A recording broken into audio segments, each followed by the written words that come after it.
Hello student, कैसे हो? उम्मीद करते हैं सब ठीक होंगे अपने घर पे। तो आज हम नाइन्थ क्लास का नया चैप्टर स्टार्ट करने वाले हैं। ठीक है, लास्ट क्लास के अंदर हमने पढ़ा था, नाइन्थ क्लास का ही एक चैप्टर था, linear equation in two variable. ठीक है, तो छोटा सा टॉपिक था, 30 मिनट्स का। इसी टाइप से ये भी ज़्यादा देर का टॉपिक नहीं है, 1 घंटा भी पूरा नहीं लेता, मैक्सिमम 40 to 45 मिनट्स का ये चैप्टर है। ठीक है, ईजी चैप्टर है, इस चैप्टर के अंदर कुछ भी नहीं है। ठीक है, तो अब ये चैप्टर दिया क्यों गया है आपकी बुक के अंदर? अगर सर ये बोल रहे हैं कि इसके अंदर कुछ नहीं है, तो ये है कोऑर्डिनेट ज्योमेट्री, चैप्टर का नाम है। ठीक है, तो सबसे पहले ज्योमेट्री, कोऑर्डिनेट ज्योमेट्री होता है क्या है उसको समझो। तो कोऑर्डिनेट ज्योमेट्री क्या होता है? The branch of geometry. ठीक है, the branch of geometry which involve application of algebra, जिसके अंदर किसकी एप्लीकेशन आती है?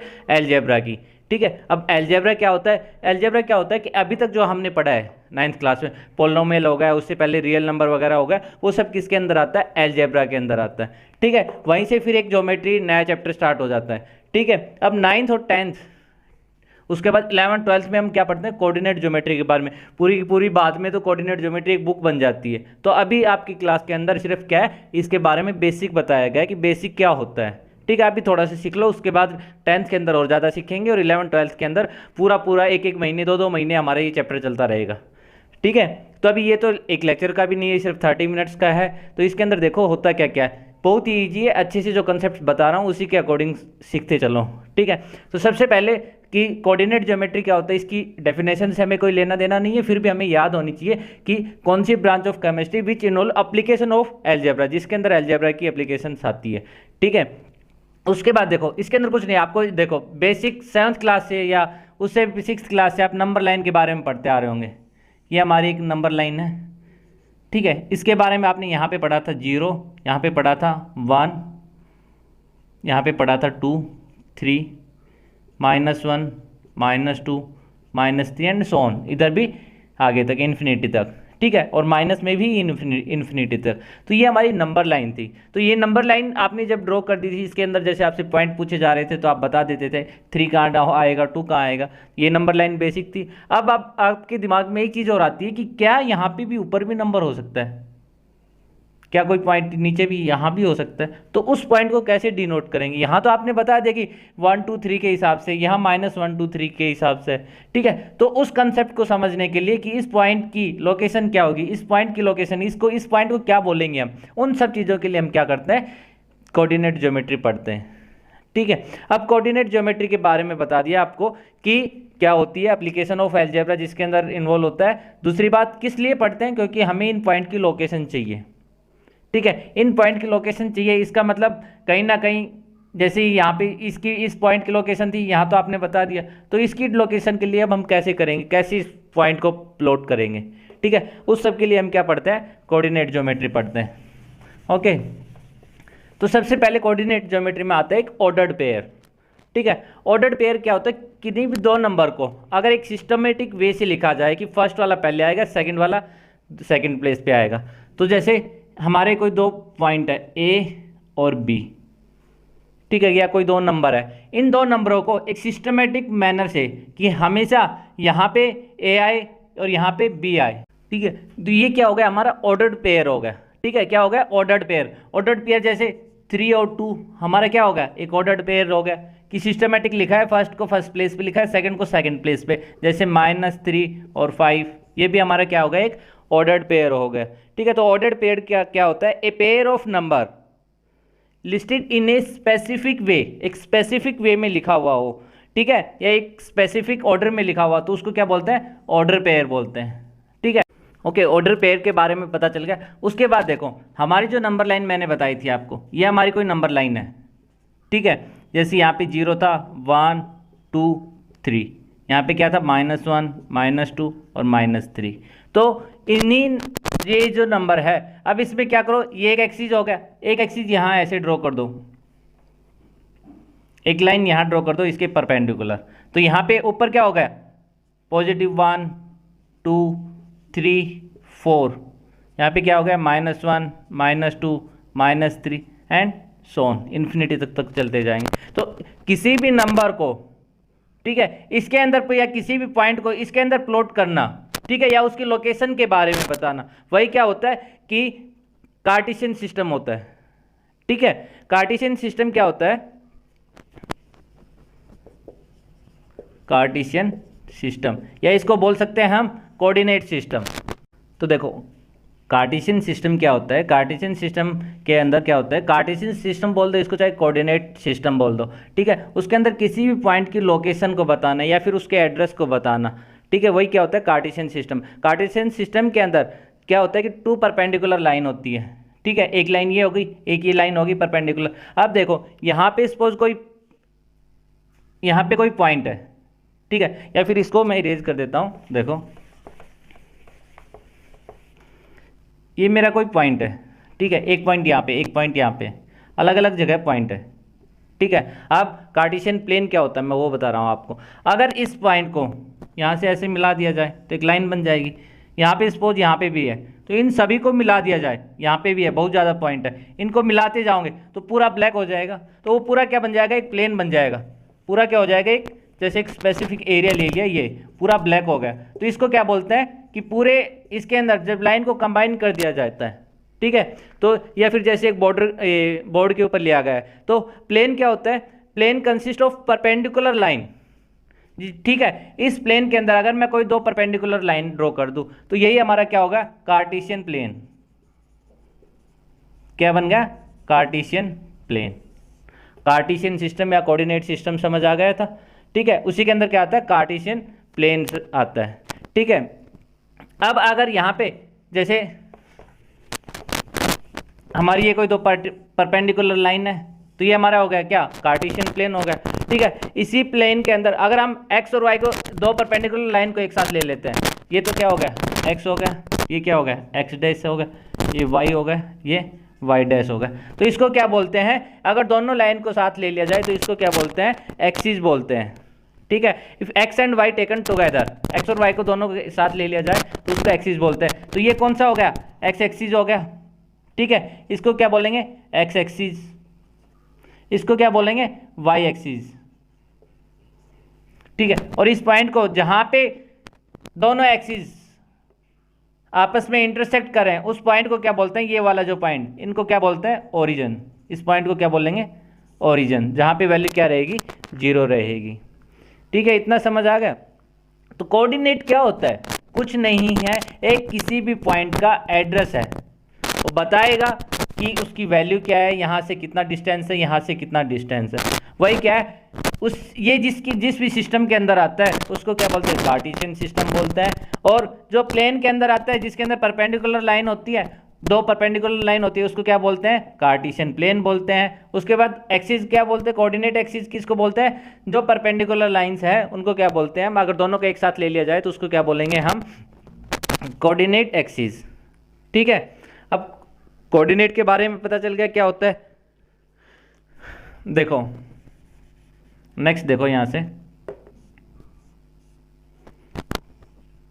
सपोज ये कोई पॉइंट है हमारा, ठीक है, ये यहां से देखा जाए तो सपोज x डिस्टेंस पे है, ठीक है, और यहां देखा जाए तो यहां से लेके, तो पहले हम x चलेंगे, ठीक है, कितना चले हम, x, ठीक है, और यहां से यहां तक कितना डिस्टेंस है, ये सपोज y है, ठीक है। तो ऑर्डर पेयर क्या होगा कि पहले एक पैटर्न के अंदर लिखना है, हमें एक सिस्टमेटिक वे में लिखना है, तो पहले x लिख दिया और फिर हमने क्या लिख दिया, y, इसी को क्या बोलते हैं, ऑर्डर्ड पेयर, ठीक है। आगे समझ ऑर्डर्ड पेयर किसको बोलते हैं। अब आता है coordinate axis. Coordinate axis, perpendicular line in the Cartesian system, coordinate axis. Coordinate axis क्या होते हैं, ठीक है। कोऑर्डिनेट एक्सिस क्या होता है, परपेंडिकुलर लाइन, ठीक है, परपेंडिकुलर लाइन किसके अंदर, इन कार्टेशियन सिस्टम, और एक्स एक्सिस और वाई एक्सिस, इन्हीं को क्या बोलेंगे, कोऑर्डिनेट एक्सिस, ठीक है। तो ये बता दिए थे ये क्या होता है, ओरिजिन होता है। तो हमारे दो एक्सिस हो गए, एक तो कौन सा हो गया, एक्स एक्सिस हो गया, एक दूसरा क्या हो गया, वाई एक्सिस हो गया। तो इसको एक्स एक्सिस को एक नया वर्ड आता है, यहां से स्टार्ट होता है, जिसको बोलते हैं एब्सिसा,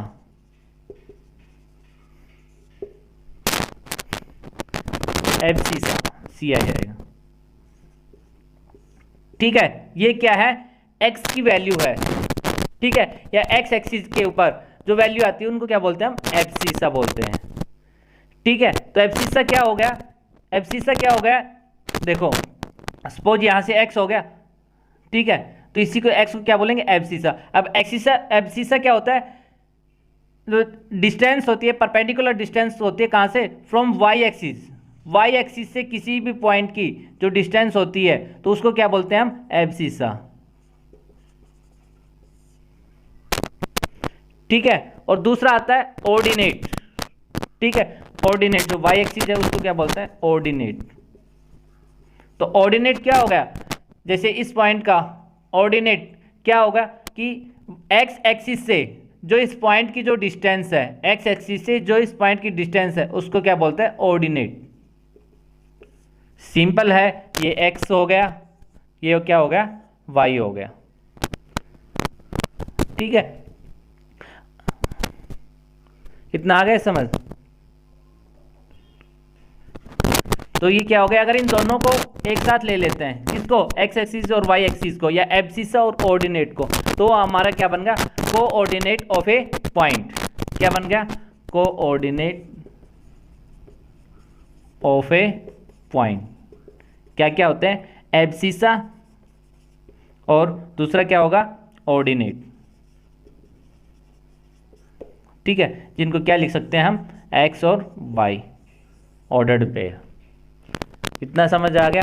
क्या क्या पढ़ा है हमने, कार्टेशियन सिस्टम पढ़ा है, कोऑर्डिनेट एक्सिस पढ़ा है, उसके बाद ऑर्डर्ड पेयर के बारे में पढ़ा। ओके, इतना समझ आ गया। अब आगे हम पढ़ते हैं क्वाड्रेंट।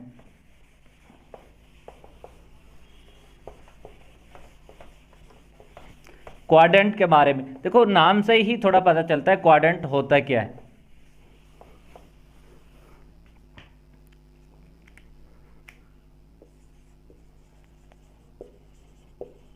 क्वाड्रेंट, क्वाड्रेंट, क्वाड नाम सुना होगा आपने, ठीक है। क्वाड का मतलब क्या होता है, फोर। क्या होता है, फोर, ठीक है।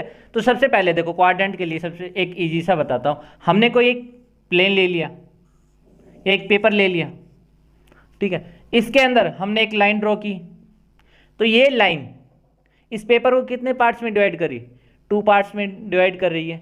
इसी टाइप से अगर टू लाइन ले ली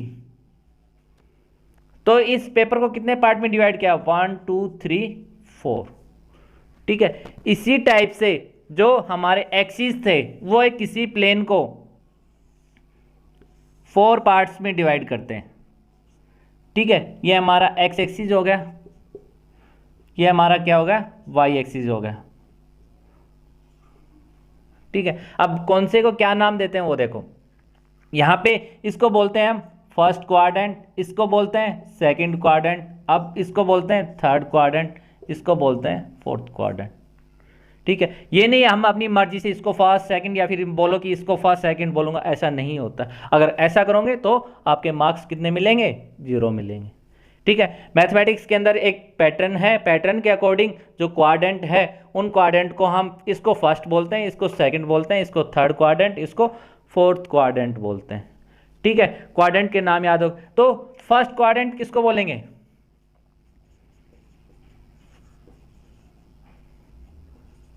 फर्स्ट क्वाड्रेंट किसको बोलेंगे, x O y, x O y को क्या बोलेंगे, फर्स्ट क्वाड्रेंट बोलेंगे। सेकंड क्वाड्रेंट किसको बोलेंगे, x dash O y, x dash O y. उसके बाद थर्ड क्वाड्रेंट किसे बोलेंगे, थर्ड क्वाड्रेंट कौन सा हो गया, x dash O y dash. And fourth quadrant जो होगा वो कौन सा हो गया हमारा, एक्स ओ वाई डैश। ये हमारे क्वाड्रेंट हो गए, ठीक है। किसी भी प्लेन को जब एक्सिस 4 इक्वल पार्ट्स में डिवाइड कर देते हैं तो उनको क्या बोलते हैं, क्वाड्रेंट बोलते हैं। हमारे क्वाड्रेंट फिक्स है, इसको फर्स्ट बोलेंगे हम, इसको सेकंड, इसको थर्ड, इसको फोर्थ क्वाड्रेंट बोलते हैं, ठीक है। Coordinate axis divide Cartesian plane in 4 parts, ठीक है। Coordinate axis divides the Cartesian plane in 4 parts is known as quadrant. Quadrant समझ आ गया? ओके। इसके बाद किसी भी पॉइंट पे जो फर्स्ट क्वाड्रेंट में उसकी वैल्यू कैसी रहेगी, सेकंड में कैसी, थर्ड में कैसी, फोर्थ में कैसी, एक बार वो डिस्कस करते हैं। ठीक है, तो यहां से देखो, यहां हमारा सपोज कोई पॉइंट है। ठीक है, ये पॉइंट प्लॉट करना भी अभी आगे सिखाएंगे। तो यहाँ एक बार मान लेते हैं, लेट अज्यूम ये कोई हमारा पॉइंट है, इसको डिवाइड कर दिया हमने 1 2 3 4 5, 1 2 3 4 5 6। ठीक है, इस पॉइंट के लिए देखो फर्स्ट क्वाड्रेंट की बात हो रही है। किसकी बात हो रही है यहाँ पे? फर्स्ट क्वाड्रेंट की। फर्स्ट क्वाड्रेंट के अंदर देखो इस पॉइंट को बताना है। इस पॉइंट का एड्रेस जानने के लिए हमें सबसे पहले क्या करना पड़ेगा, 0 से हमें चलना पड़ेगा एक्स एक्सिस की साइड। ठीक है, एक्स एक्सिस की साइड पॉजिटिव साइड में चलेंगे क्योंकि फर्स्ट क्वाड्रेंट है। पॉजिटिव नेगेटिव भी अभी बताएंगे। यहाँ पे क्योंकि एक्स की वैल्यू पॉजिटिव होती है इसलिए इसको यहाँ पे पॉजिटिव होता है, इधर एक्स की वैल्यू नेगेटिव होती है इसलिए ये नेगेटिव में जाता है। तो देखो यहाँ से चलेंगे 1 2 3 4 चले, 4 पॉइंट चले। ठीक है, तो 4 किस में चले? पॉजिटिव में चले। ठीक है, यहां से अब देखो अब हमें ऊपर जाना है इसके पास, 1 2 3 4 5, सपोज ये 5 के ऊपर है। ठीक है, तो हमें पॉजिटिव में 5 चला, और 4 और पॉजिटिव का 4 और पॉजिटिव का 5 को हम ऐसे लिख सकते हैं 4 और 5। इसका मतलब जो फर्स्ट क्वाड्रेंट होगा उसके अंदर जो भी हमारा पॉइंट होगा उसके जो कोऑर्डिनेट्स आएंगे वो दोनों कैसे आएंगे? पॉजिटिव आएंगे। ठीक है, फर्स्ट के अंदर दोनों कैसे आ गए? पॉजिटिव आ गए। ठीक है, अब इसके अंदर चलो सेकंड क्वाड्रेंट की बात करते हैं हम। ये कोई हमारा पॉइंट है, इस पॉइंट पर पहुंचने के लिए यहां से पता चल गया, अब हमें इधर कहां जाना है? माइनस की साइड जाना है, क्योंकि ये -1 -2 -3 -4 ऐसे है। तो ये वाली वैल्यू तो कितनी आएगी? पहले वाली तो -4, और इधर वाली क्या आएगी? 1 2 3 4, पॉजिटिव का 4। इसका मतलब क्या हो गया? नेगेटिव और पॉजिटिव। ठीक है, इसके अंदर तो आप अपने आप देख के बता सकते हो कि सर ये भी नेगेटिव है और ये भी नेगेटिव है, तो दोनों कैसे आएंगे? एक नेगेटिव आएगा और दूसरा भी नेगेटिव आएगा, यही आएगा हमारे कोऑर्डिनेट। इसके अंदर देखो x हमारा पॉजिटिव जाएगा और y हमारा नेगेटिव आएगा, x पॉजिटिव y नेगेटिव, तो ये क्या हो गया? पॉजिटिव और नेगेटिव। ठीक है, ये हमारे क्या होंगे? साइन होंगे कोऑर्डिनेट के। ठीक है, एक बार मैं इनको लिख के दिखा देता हूं आपको।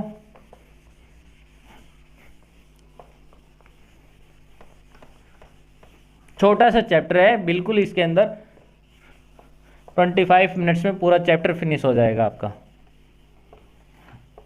क्योंकि कुछ नहीं है इस चैप्टर में। बात करते हैं क्वाड्रेंट। ठीक है, ये तो क्वाड्रेंट लिखा हुआ है, यहाँ पे करते हैं एक्स एक्सिस, या फिर इसको क्या बोलेंगे? एब्सिसा, और इसको क्या बोलेंगे? ऑर्डिनेट। ठीक है, और यहाँ पे जो हमारे होंगे वो साइन ऑफ कोऑर्डिनेट। ठीक है, फर्स्ट क्वाड्रेंट कौन सा है? फर्स्ट क्वाड्रेंट, और सेकंड, थर्ड और फोर्थ क्वाड्रेंट। फर्स्ट क्वाड्रेंट में हम पॉजिटिव एक्स क्या था? हमारा पॉजिटिव था। ठीक है, और वाई भी क्या था? पॉजिटिव था। तो हमारे साइन कैसे आएंगे? दोनों पॉजिटिव साइन आएंगे। ठीक है, सेकंड क्वाड्रेंट में जब हम चल रहे थे तो हमारा देखो सेकंड क्वाड्रेंट की साइड में हमारा एक्स कैसा आ रहा था? नेगेटिव, और वाई कैसा था? पॉजिटिव, तो इसके साइन कैसे होंगे? Negative positive. थर्ड क्वाड्रेंट में यहाँ पे एक्स भी नेगेटिव और वाई भी नेगेटिव, तो ये दोनों क्या बन जाएंगे? नेगेटिव। फोर्थ क्वाड्रेंट में, इस क्वाड्रेंट में एक्स तो हमारा पॉजिटिव है और वाई नेगेटिव है, तो इसके साइन कैसे हो जाएंगे? Positive negative.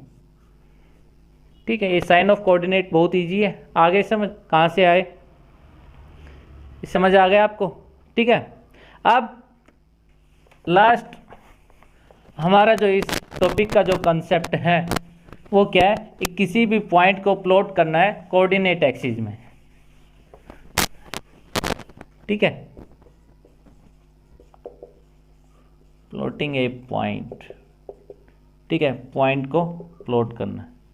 इसके लिए देखो आपके पास ग्राफ पेपर मिलेगा, ठीक है, या फिर स्केल से आप उसको एग्जैक्ट लोकेशन दे। ग्राफ क्यों यूज़ करते हैं? क्योंकि हमें उसकी एग्जैक्ट लोकेशन के बारे में पता चल जाए। या स्केल क्यों यूज़ करते हैं? क्योंकि उसकी लोकेशन हमें एग्जैक्ट मिले। बोर्ड के ऊपर तो हम जो करेंगे वो थोड़ा रफली होगा, ठीक है, एग्जैक्ट लोकेशन नहीं पता होगा, ठीक है। तो सबसे पहले कैसे प्लॉट करते हैं? सपोज ये हमारा कोई ग्राफ है, ठीक है। तो ग्राफ के अंदर सबसे पहले आपको क्या करना है? एक्स एक्सीज बनाना है, ये हमारा ओरिजिन होगा।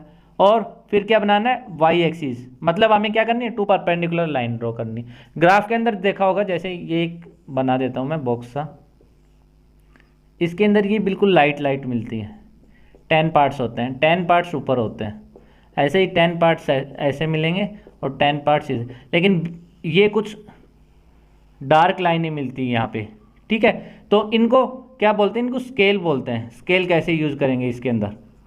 ठीक है, कि एक जो बॉक्स होता है उसको सपोज हमने 1 मान लिया, ठीक है। तो यहाँ पे जैसे हमने 1 मान लिया, 2 3 4 5, -1 -2 -3 -4 -5। इसी टाइप से इधर भी क्या बन जाएगा? -1 -2 -3 -4 -5, 1 2 3 4 5, 1 2 3 4 5 6, ठीक है। सपोज ये हमारा कोई ग्राफ है, ठीक है। हमें यहाँ कैसे माना? जैसे कि ये हमारी लाइन थी मेन, ये एक्स एक्सिस हो गया, ये वाई एक्सिस था, ये ओरिजिन था।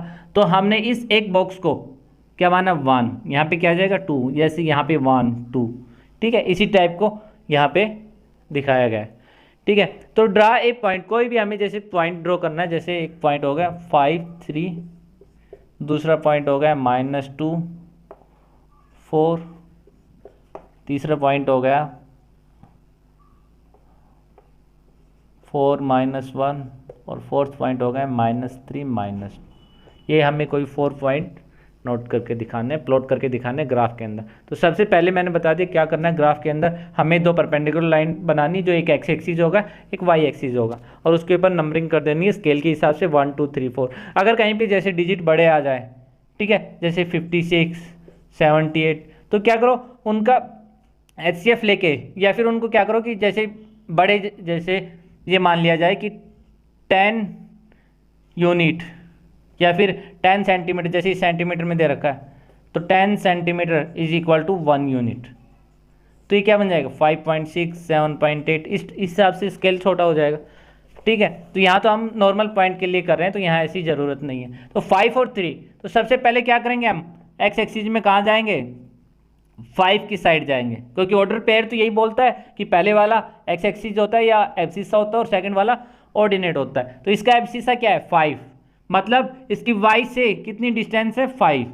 तो यहाँ पे पहुँच गए हम, ठीक है। उसके बाद इसका y का वैल्यू कितना है? 3, तो y कितना है? 3, तो 5 तो यहाँ आएगा और 3,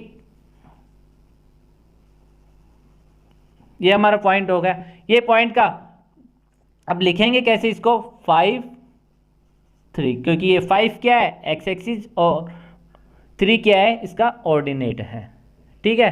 आगे प्लॉट करना। नेक्स्ट पॉइंट लेते हैं -2 4, -2, तो -2 के लिए ये लोकेशन रहेगी, 4 के लिए ये लोकेशन। तो हमारा पॉइंट क्या आ गया? ये -2 4। फिर है 4 -1, हमें एक्स एक्सिस में कहाँ जाना है? 4 जाना है, और y में -1। तो ये हमारा पॉइंट क्या हो गया? 4 -1। नेक्स्ट है -3 -2, -3 -2, ये हमारा पॉइंट कौन सा हो गया? -3 -2, ठीक है। ये अब आपको पता चल गया कैसे प्लॉट करते हैं, किसी भी पॉइंट को इजीली प्लॉट कर सकते हो, ठीक है। इसके बाद आता है कि जैसे किसी भी एक्स पॉइंट को देख के बताना है कि किस क्वाड्रेंट के अंदर होगा। जैसे मैं कोई एक पॉइंट लिख देता हूँ, -3 -4, किस क्वाड्रेंट के अंदर होगा? ये हमें पता है दोनों नेगेटिव किस क्वाड्रेंट के अंदर होंगे? इसके अंदर तो एक दोनों पॉजिटिव होते हैं, इसके अंदर एक नेगेटिव दूसरा पॉजिटिव होता है, यहाँ दोनों नेगेटिव होते हैं, यहाँ पहला पॉजिटिव दूसरा नेगेटिव। तो ये किस क्वाड्रेंट में हो गया? थर्ड क्वाड्रेंट में। लिख सकते हैं इसको इजीली कि देख के बताना है कि किस क्वाड्रेंट में। जैसे ये 4-2 हमें पता है पहले वाला पॉजिटिव और दूसरा नेगेटिव किसके अंदर आता है? फोर्थ क्वाड्रेंट में। तो किस क्वाड्रेंट में होगा ये? फोर्थ क्वाड्रेंट में। ठीक है, इतना आ गया समझ। इसके बाद अब हम पॉइंट तो प्लॉट कर लिए, इसके बाद 10th क्लास के अंदर हम क्या करेंगे? लाइन को प्लॉट करेंगे। ठीक है, लाइन का एक छोटा सा एग्जांपल यहाँ पे आपको करवा देता हूँ कि अगर कोई क्वेश्चन आ जाता है। Draw the graph of equation, draw the graph of equation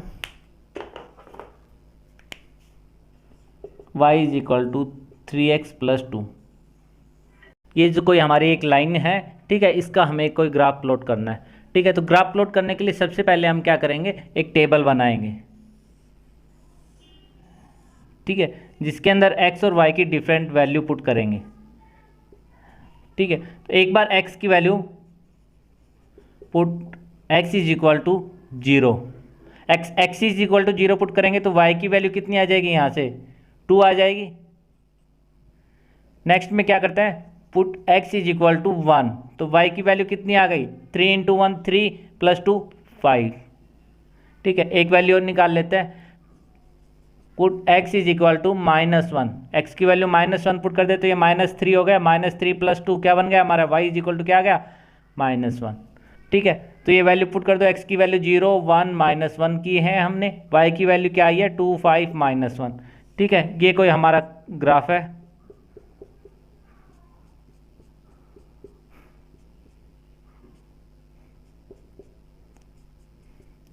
x की वैल्यू 0, y की वैल्यू 2, x की वैल्यू 0 और y की वैल्यू 2, ये वाला पॉइंट आ जाएगा।